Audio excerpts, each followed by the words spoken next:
Yes सरकार, माहौल chapter number 23 offences and penalties आ रहा है आपके सामने। अब दिल थाम के सुनेगा, ये वो चैप्टर है जिसमें से नॉर्मली क्वेश्चन बनता है एग्जाम्स के अंदर।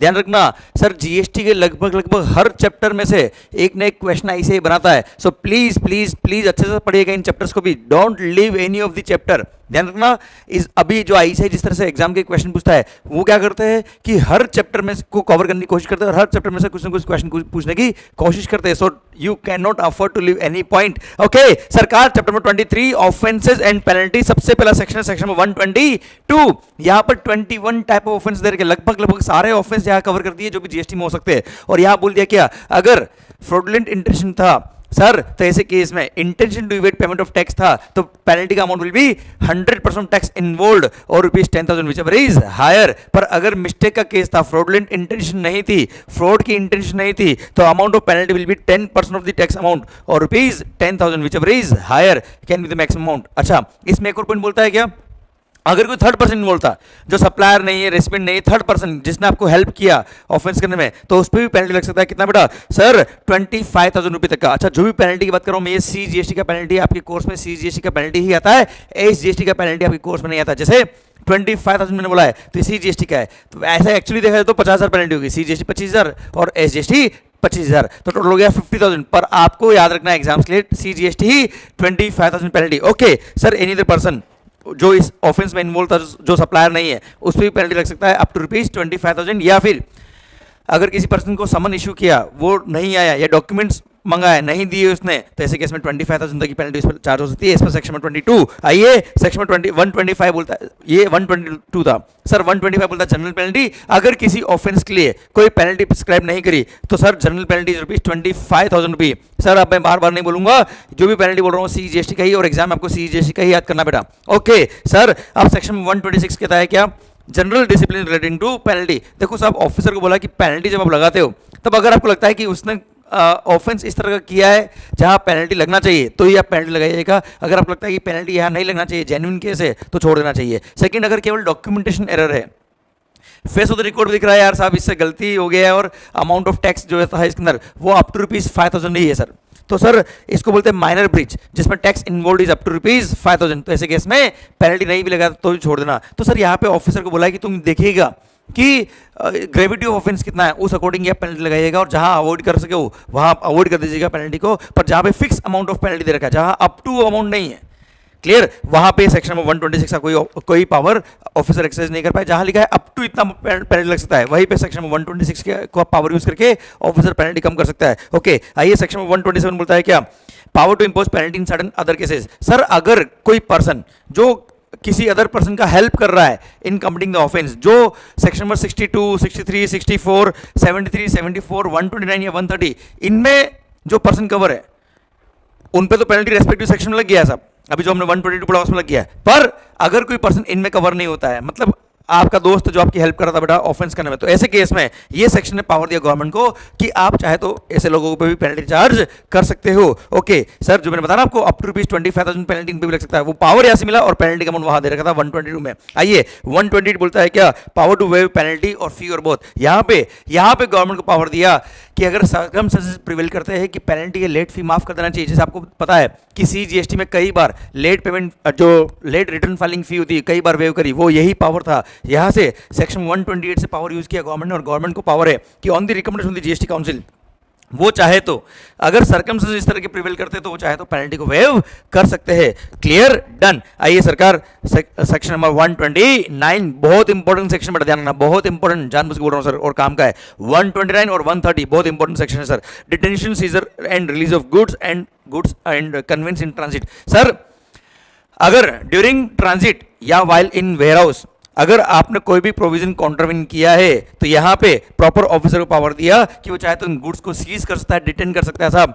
क्लियर, पर हाँ यहाँ पे एक बार अपॉर्चुनिटी बिंग हर्ट देनी पड़ेगी। अगर ट्रांसपोर्ट हो रहा है गुड्स अगर ट्रांसपोर्ट में है, तो सर ट्रांसपोर्टर को, जो person incharge of the conveyance था, ड्राइवर को, सर इनको क्या करना पड़ेगा, एक अपॉर्चुनिटी बिंग हर्ट देनी पड़ेगी by way of issue of notice, और उसके बाद ही क्या होगा, ये उन पे ये पेनल्टी लगा सकते हैं। अच्छा, अगर ऑफेंस प्रूव हो गया, जैसे ईबी बिल नहीं था, या प्रॉपर इन्वॉइसिंग नहीं था, या इन्वॉइस में लिखा कुछ और था, गुड्स कुछ और था, इस तरह कोई भी ऑफेंस अगर पाया गया, डिफॉल्ट प्रूव हो गया, and if the owner comes forward for payment of penalty, तो ऐसे केस में सर तो ऐसे केस में पेमेंट ऑफ टैक्स तो करेगा करेगा सर, जो भी उसने वेट किया वो। पेनल्टी कितना होगा? Penalty will be 100% of tax involve. कितना बेटा? 100% ऑफ टैक्स इन्वॉल्व। और इन केस अगर गुड्स एग्जेम्प्टेड गुड्स थे बेटा, देखो सर अगर टैक्सेबल गुड्स थे तो सर ऐसे केस में पेनल्टी अमाउंट, देखो टैक्स तो पे करना ही करना है, पेनल्टी का amount is 100% of tax involve. पर अगर गुड्स एग्जेम्प्टेड थे तो एग्जेम्प्टेड में टैक्स तो होता नहीं बेटा, इसलिए वहां बोल दिया क्या, अगर owner of the goods comes forward तो ऐसे केस में 2% ऑफ वैल्यू ऑफ गुड्स। कितना बेटा? 2% ऑफ वैल्यू ऑफ गुड्स और ₹25,000 विच एवर इज लेस, मतलब मैक्सिमम 25,000 पेनल्टी है अगर एग्जेम्प्ट गुड्स है तो बेटा, ये सीजीएसटी की पेनल्टी बेटा। Okay, 2% of the value of goods, clear. और अगर if the owner does not comes forward तो ऐसे केस में पेनल्टी का अमाउंट कितना होगा बेटा? ध्यान रखना, टैक्स तो पे करना ही करना। अगर कोई और पर्सन जैसे ड्राइवर या ट्रांसपोर्टर गुड्स छुड़ाने आता है बेटा, तो ऐसे केस में सर वो क्या करेगा? पहले पेमेंट ऑफ टैक्स करेगा, प्लस पेनल्टी कितना पे करेगा बेटा? सीजीएसटी पेनल्टी बात कर रहा हूं, 50% of value of goods involve. कितना बेटा? 50% of value of goods involve is reduced by amount of tax paid और payable by any other person other than owner बेटा। तो सर टैक्स तो पे करना ही करना है, और पेनल्टी कितना होगा बेटा? 50% ऑफ वैल्यू अंडर सीजीएसटी। तो प्रैक्टिकली देखा जाए तो 100% ऑफ वैल्यू पेनल्टी होगी, पर आपको एग्जाम्स के लिए 50% लिखना है क्योंकि सीजीएसटी का पेनल्टी आपके कोर्स में आएगा। Okay sir, 50% of value of goods minus amount of tax paid और payable by the person other than owner, clear, इतना पेनल्टी का अमाउंट हो जाएगा। और अगर एग्जेम्प्टेड गुड्स है तो 5% ऑफ वैल्यू ऑफ गुड्स और ₹25,000 विच ever is less, maximum amount of penalty is 25,000 in case of exempted goods, अगर ओनर नहीं आता है तो, क्लियर। प्लस अगर आपके गुड्स सीज हो गए वाले तो ऐसे केस में आपकी गुड्स रिलीज कब करेगा ऑफिसर? या तो आपने ये अबाउट टैक्स या पेनल्टी पे कर दिया, गुड्स ले जाओ सब, या फिर आप अगर टैक्स और ये पेनल्टी पे करने के लिए राजी नहीं होते हो, एक्सेप्ट नहीं करते हो, और अगर आप डिफेंड करने की कोशिश करते हो या रिप्लाई देते हो, तो ऐसे केस में आपको गुड्स अगर छुड़वाना है तो क्या करेंगे आप? सर आप एक बॉन्ड साइन कर दीजिएगा, प्लस सिक्योरिटी देना पड़ेगा आपको, क्लियर। तो ऐसे केस में आपने अगर बॉन्ड साइन कर दिया up to the amount of tax और पेनल्टी पेएबल, तो ऐसे केस में आपका गुड्स रिलीज हो जाएगा, नहीं तो ऑफिसर गुड्स रिलीज नहीं करेगा, क्लियर, डन। और हाँ ध्यान देना बेटा, अगर ओनर या any other person other than owner 14 days के अंदर अगर नहीं आता, कितने दिन में बेटा? 14 डेज, क्लियर। जब से आपने आपकी गुड्स को सीज किया, नोटिस दिया आपको, सर क्या करते? गाड़ी रोकते हैं, देखते गड़बड़ है, इमीडिएटली नोटिस दे देते बेटा ड्राइवर को, पर्सन इंचार्ज को। और सर उसके 14 डेज में ओनर या any other person other than owner अगर गुड्स को रिलीज कराने के लिए नहीं आता, तो after 14 days they have the power to confiscate the goods, और गुड्स का ओनरशिप किसका हो जाएगा? सेंट्रल गवर्नमेंट का हो जाएगा बेटा। अच्छा, एक सर्कुलर आया था कि who will be considered as owner of the goods. अगर जो ट्रांसपोर्टर है गुड्स, उसमें जो डॉक्यूमेंट्स है उसमें कंजाइनर या कंजाइनी का नाम लिखा हुआ है, तो ऐसे केस में कंजाइनर या कंजाइनी दोनों में से एक को ओनर माना जाएगा। और अगर डॉक्यूमेंट्स नहीं है साथ में गाड़ी के, कन्वेंस साथ में डॉक्यूमेंट नहीं है केवल गुड्स साहब, तो ऐसे केस में प्रॉपर ऑफिसर डिटरमाइन करेगा कि इन गुड्स का ओनर कौन है, और वो ओनर आएगा तो सर वो पेनल्टी कम होती है, और ओनर नहीं आता है तो पेनल्टी हायर होती है बेटा, जो अभी मैंने आपको पढ़ाया, क्लियर। आइए सेक्शन 130 बोलता है क्या? कॉन्फिस्केशन ऑफ गुड्स और कन्वेंस और लेवी ऑफ पेनल्टी। अगर आपने कोई भी ऑफेंस किया which results in contravention of the provision of the act resulting in evasion of tax, clear. या फिर सर आपने जो गुड्स बनाई है या सप्लाई करी है और वो गुड्स पाई नहीं गई, मतलब आपके रिकॉर्ड में नहीं है goods, clear. Sir on record तो गुड्स दिख रही है, पर जब फिजिकल वेरिफिकेशन करना है तो गुड्स है ही नहीं और आपके पास कोई जवाब नहीं है, क्लियर, जबकि उन पे टैक्स लगता है। अच्छा, आप रजिस्टर्ड पर्सन नहीं हो, जबकि आपकी लायबिलिटी आती है रजिस्ट्रेशन की, और आप गुड्स सप्लाई करे जा रहे हो, इन सारे केस में, या फिर आप कोई भी कन्वेंस में गुड्स को ट्रांसपोर्ट कर रहे हो, clear sir, illegally, clear, in the contravention of the provision of the act, तो ऐसे केस में द गुड्स जिस पे टैक्स का कॉन्ट्रावेंशन हुआ है, प्रोविजंस कॉन्ट्रावेंट किए, प्लस कन्वेंस जिसमें गुड्स का ट्रांसफर होता, these are liable to be confiscated. और हाँ सर देना, अगर person incharge of the conveyance ये प्रूव कर देता है कि साहब, ट्रांसपोर्टर प्रूव कर देता है कि साहब मैं इस ऑफेंस में इन्वॉल्व नहीं हूं, मेरा कोई रोल नहीं है, मैंने तो बोनाफाइड ट्रांसपोर्ट किया, अब साहब ये सप्लायर ने या कंजाइनर ने गड़बड़ करी, मेरा कोई रोल नहीं है इसके अंदर, तो ऐसे केस में उसका कन्वेंस छोड़ देंगे, बाकी goods will be liable to be confiscated. पर अगर ये वो प्रूव नहीं कर पाया तो ट्रांसपोर्टर की ट्रक जो कन्वेंस है वो भी लायबल टू बी कॉन्फिस्केट हो जाएगी बेटा। पर हाँ, after confiscation proper officer shall give an option to pay redemption fine to in lieu of confiscation, और आप रिडम्पशन फाइन पे करके गुड्स को रिलीज करा सकते हो। और ऐसे केस में रिडम्पशन फाइन कितना होगा बेटा? ध्यान से सुनना बच्चों, इस पे न्यूमेरिकल क्वेश्चन बनता है। Sir amount of tax payable, तो टैक्स तो पे करना ही करना आपको। रिडम्पशन फाइन कितना है? Market value of goods, I repeat, market value of goods reduced by amount of tax paid और पेबल बाय द असेसी बेटा, I repeat, market value of the goods reduced by amount of tax payable, ये less होगा तो जो amount आएगा that will be the redemption fine, clear. पर this redemption fine can not be less than the amount of penalty which is leviable under section number 129। जो section 129 जो हमने last section पढ़ा, उसमें जो ट्रांसपोर्टर पे पेनल्टी है बेटा, ऐसे केस में उस पेनल्टी से कम अमाउंट नहीं हो सकता है। तो I repeat, penalty redemption fine का अमाउंट कितना हो सकता है बेटा? जो टैक्स आप पे करोगे तो पे करना ही करना है। उसके अलावा रिडम्पशन फाइन कितना है, market value of goods, market value of goods, ध्यान रखना, एक क्वेश्चन आएगा, क्वेश्चन बुक में भी दे रखा मैंने, कॉस्ट ऑफ द गुड्स दे रखा है, कोई मतलब नहीं उससे, market value of the goods as reduced by amount of tax paid और payable by the SSC, clear, ये अमाउंट आएगा रिडम्पशन फाइन का, but it can not be less than penalty payable under section 129 जो मैंने आपको पढ़ाया थोड़ी देर पहले। ओके सरकार, ध्यान देना बेटा, ट्रांसपोर्टर पे अगर ट्रांसपोर्टर भी इन्वॉल्व था तो ट्रांसपोर्टर का कन्वेंस भी लायबल टू बी कॉन्फिस्केटेड बेटा। अब कन्वेंस को छुड़वाना है तो उसके लिए रिडम्पशन फाइन कितना है, अमाउंट ऑफ टैक्स इन्वॉल्व, जितना अमाउंट ऑफ टैक्स है, जैसे मान लो 3,60,000 इज द टैक्स का अमाउंट, तो 3,60,000 is the redemption fine which will be payable by the person in charge of the convince, अगर वो भी ऑफेंस में इन्वॉल्व था तो। क्लियर, पक्का बच्चों। और हाँ ध्यान देना बेटा, अगर 3 महीने, ध्यान देना बेटा, ऑफिसर को पावर दिया कि आप रीजनेबल टाइम देंगे इनको रिडम्पशन फाइन पे करने का, but not more than 3 month, और 3 महीने में अगर ये लोग रिडम्पशन फाइन पे नहीं करते तो ऐसे केस में ऑफिसर के पास पावर है कि उन गुड्स को डिस्पोज ऑफ कर सकता है, और डिस्पोज ऑफ करने के बाद जो पेमेंट आएगा वो डिपॉजिट कर देगा गवर्नमेंट के अकाउंट बेटा। क्लियर, और इन गुड्स का ऑनरशिप हो जाएगा, कॉन्फिस्केशन होने के बाद ऑनरशिप होता है किसका, सेंट्रल गवर्नमेंट का बेटा, गवर्नमेंट का बेटा। क्लियर, डन, पॉइंट खत्म होता है। अब I hope you got the entire point. ध्यान रखना, redemption fine is very important point, इस पे क्वेश्चन आया हुआ एग्जाम में। ओके, सेक्शन 131 बोलता है कॉन्फिस्केशन और penalty not to interfere with other punishment बेटा। अगर किसी, देखो यहाँ पर इस एक्ट में आप पे पेनल्टी लग गया है, कॉन्फिस्केशन हो गया, सब कुछ हो गया, क्लियर, आप ध्यान देना बेटा, ये पेनल्टी या कॉन्फिस्केशन हो गया वो तो ठीक है, वो तो इस एक्ट में हुआ है, अगर किसी और एक्ट में कोई और पेनल्टी भी लगती है तो वो भी लगेगी, सब ध्यान रखना। ऐसा नहीं कि इस एक्ट में पेनल्टी लगेगी, किसी और एक्ट में कोई पेनल्टी नहीं लग सकती, लगेगी सर, अगर किसी और एक्ट में पेनल्टी लगता है वो भी लगेगा सब। आइए 132 पनिशमेंट फॉर सर्टेन ऑफेंसेस, यहाँ पे वो जेल वाली बात करी बेटा, ध्यान देना सर, ऑफेंसेस को कैटेगरी में डिवाइड कर दिया और बोल दिया क्या, अगर अमाउंट ऑफ टैक्स इवेडेड, जो नेक्स्ट पेज में बॉक्स दे रखा है, अमाउंट ऑफ टैक्स इवेडेड और एरनेस रिफंड या रॉन्ग आईटीसी अवेल्ड और यूटिलाइज एक्सीडिंग ₹5 करोड़, कितना, एक्सीडिंग ₹5 करोड़, तो ऐसे केस में sir imprisonment up to 5 year with fine. Clear, अच्छा, अमाउंट जो टैक्स का था या आईटीसी का था जो आपने गड़बड़ किया, वो अगर एक्सीडिंग 2 करोड़ है बट अप टू 5 करोड़ है तो ऐसे केस में फाइन तो ही है, imprisonment is up to 3 year, और अगर 1 करोड़ से लेकर 2 करोड़ के बीच तक का टैक्स का अमाउंट इन्वॉल्व था, एक्सीडिंग 1 करोड़ से लेकर 2 करोड़ तक का, तो ऐसे केस में अप टू 1 ईयर तक का इम्प्रिजनमेंट जेल है बेटा, ध्यान रखना। क्लियर, और सर इन सब केस में फाइन तो लगेगा। ओके, और सर इसमें नेक्स्ट पॉइंट बोलता है क्या, if any person has committed offence which is covered in clause number F, G and J above, तो ऐसे केस में इम्प्रिजनमेंट में एक्सटेंड टू 6 मंथ और विथ फाइन और विथ बोथ बेटा। अच्छा, 6 महीने तक का जेल हो जाएगा अगर F, G और J में कवर है। अब F, G और J में क्या कवर है, सुनना ध्यान से बेटा, फॉल्सिफाइंग रिकॉर्ड्स और production of false record accounts documents information with the intention to evade tax, आपने डॉक्यूमेंट्स वगैरह फॉल्सिफाइड दिए बेटा। देन जे है क्या, ऑब्स्ट्रक्ट और prevent any officer from doing his duties under the act, officer को अगर आपने ऑब्स्ट्रक्शन दिया, ऑफिसर किसी के पीछे भाग रहा है, आपने बीच में टांग लगाई, वो नीचे गिर गया, तो सर अब आपको नीचे गिराएगा 6 महीने तक बेटा वो। Clear, and J tempers with और डिस्ट्रॉय एनी मटेरियल एविडेंस और डॉक्यूमेंट, अगर आपने कोई मटेरियल एविडेंस और डॉक्यूमेंट डिस्ट्रॉय कर दिए, उनसे साथ कुछ छेड़छाड़ करी, तो ऐसे केस में 6 महीने तक का जेल है बेटा फिर। Okay sir, clause number C बोलता है इसका क्या, अगर रिपीटेड ऑफेंस किया आपने, ध्यान देना बेटा, ये जितने भी ऑफेंस मैंने आपको बताया उसमें up to 5 year, up to 3 year, up to 1 year है, इट में भी 0 ऑल्सो, पर अगर रिपीट ऑफेंस किया है, कोई भी ऑफेंस आपने रिपीट ऑफेंस किया है, अगर स्पेशल या सर स्पेसिफिक रीजन नहीं था which was recorded by court, तो एक अलग बात हो जाएगी। अगर स्पेसिफिक या कोई स्पेशल रीजन था तो एक अलग बात है, पर अगर स्पेसिफिक या स्पेशल रीजन नहीं है तो ऐसे केस में सर मिनिमम 6 मंथ होगा और मैक्सिमम 5 ईयर तक का जेल होगा, irrespective of amount of tax involve.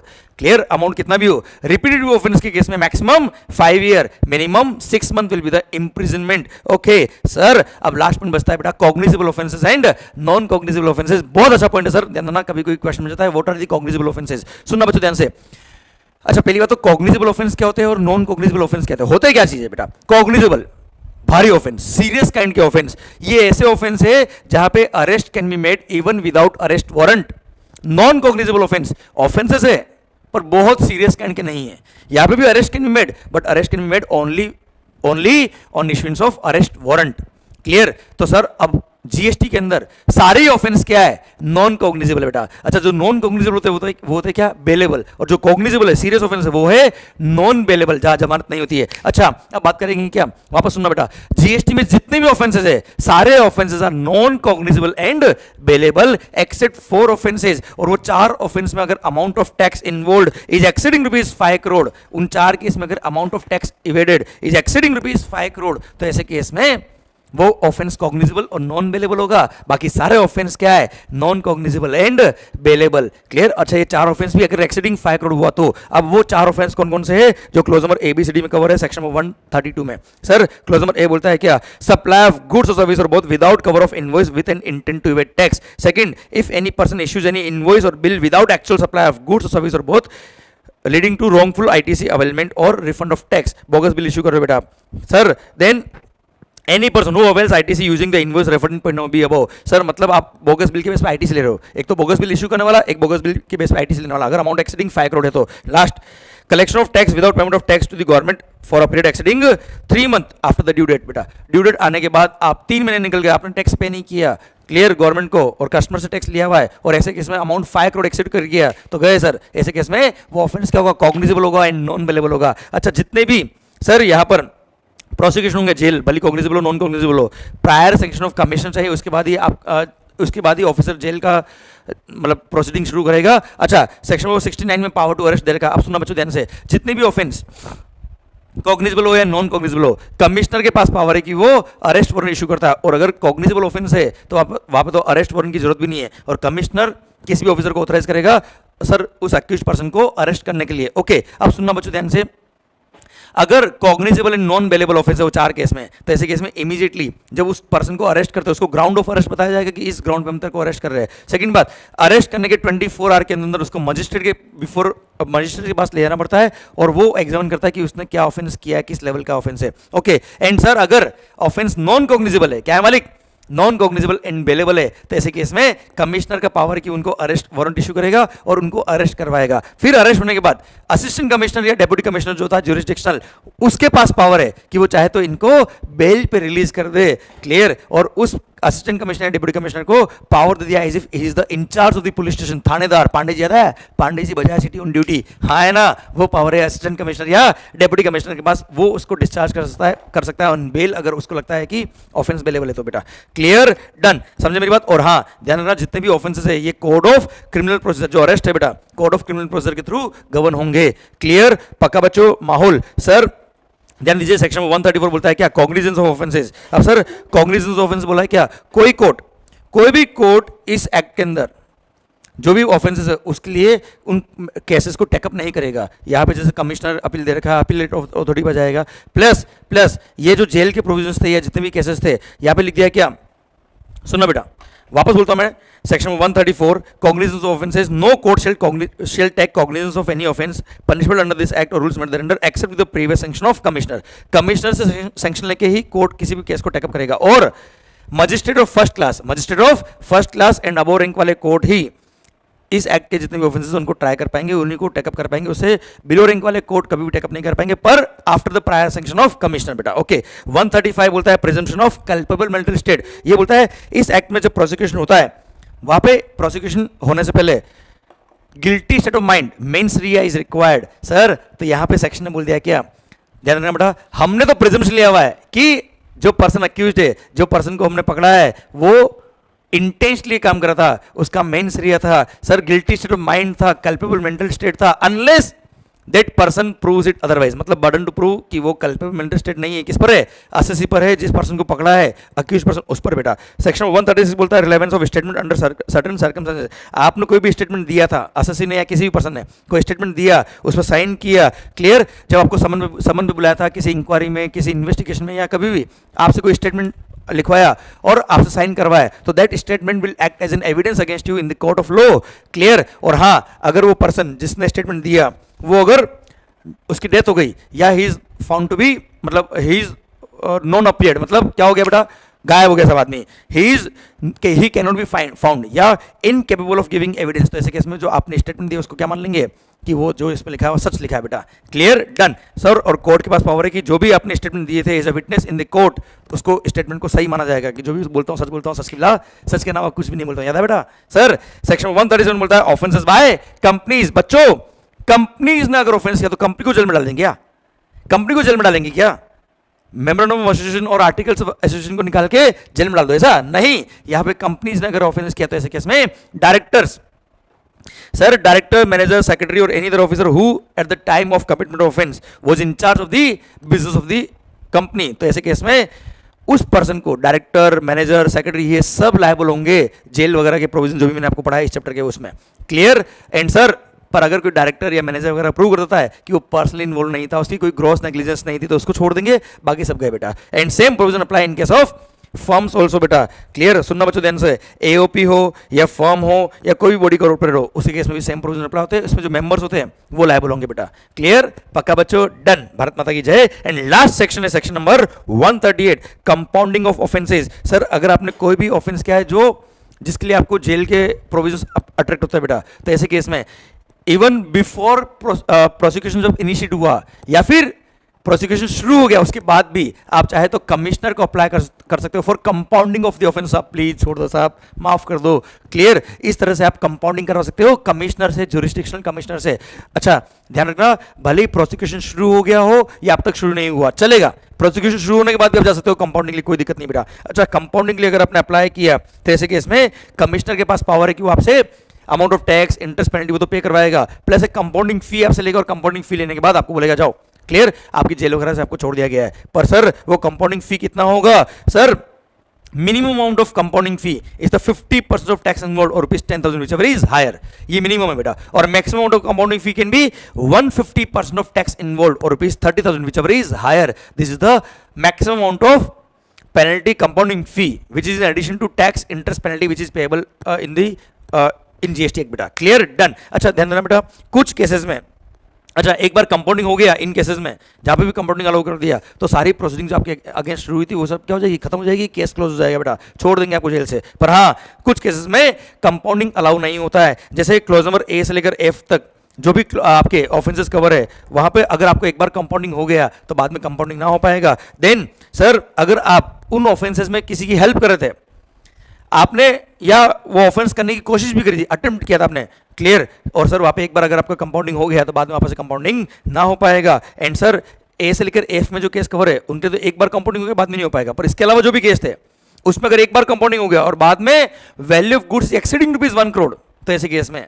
Value of goods exceeding ₹1 crore हुआ, तो ऐसे केस में वैल्यू ऑफ गुड्स जिसमें ऑफेंस किया आपने, तो ऐसे केस में कंपाउंडिंग अलाउ नहीं होगा। एंड सर, नेक्स्ट बोला है क्या, अगर मान लो जो आपने ऑफेंस के अंडर जीएसटी एक्ट, वो अगर ऑफेंस है under any other act also, any other law also, तो ऐसे केस में कंपाउंडिंग ना हो सकता है। एंड देन अगर कोई ऑफेंस के लिए आपको ऑलरेडी एक बार कन्विक्ट कर चुके हैं बेटा, a person who has been convicted for an offence under this act by court ने ऑलरेडी आपको कन्विक्ट किया, तो आप तो वैसे ही मुजरिम हो बेटा, आपको वैसे भी जेल अच्छा लगता है, जेल जाओ, अच्छे से मजे मारो सर, ससुराल आपका एक तरह से।